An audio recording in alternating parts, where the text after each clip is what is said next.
असं वाटत असेल तर चांगले विचार माणसाच्या बुद्धीमध्ये सातत्याने स्फुरण व्हावे, असेच विचार त्याने सातत्याने केले पाहिजे. विचाराची पात्रता माणसाची जितकी सुंदर तेवढा माणूस सुंदर असतो.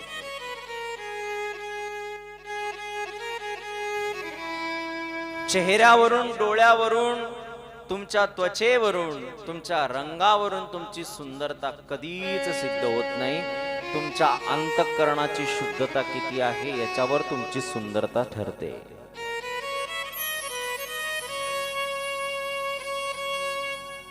शबरीने कोणत्या कोलगेटने दात घसले होते हो? मिसवाक, दंतकांती, पतंजली, सेन्सोडाईन, कुठली पेस्ट यूज केली होती शबरीने? तरी सुद्धा माझा भगवंत तिच्या कुटियेत जाऊन उष्टे बोर खातो का? कारण अंतःकरणाची पवित्रता. जिथं अंतःकरण शुद्ध आहे तिथे भगवंताला यायला वेळ लागत नाही.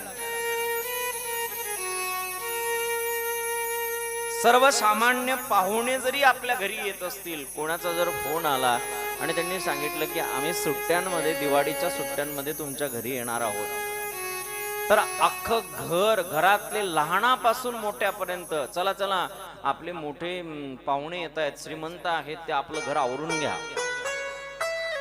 कोण उषा जागेवर लावतोय, कोण केर काढतंय, कोण काय करतंय, कोण भिंती पुसतंय, कोण काय पुसतंय, कोण पाहुणे येत आहेत, मामा येत आहेत, कोणीतरी नातेवाईक येत आहे, म्हणून आपण घर स्वच्छ करण्यासाठी लागतो. पण आपल्याला जगत जनिता भगवंत या घरामध्ये बोलवायचा असेल तर या हृदयपटलाची पहिली शुद्धता करावी लागेल. तब तक नहीं आएगा.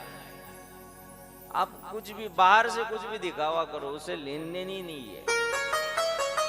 आपके भीतर क्या है, आप कितने शुद्ध हो, इसी के ऊपर भगवान का आना निश्चित है.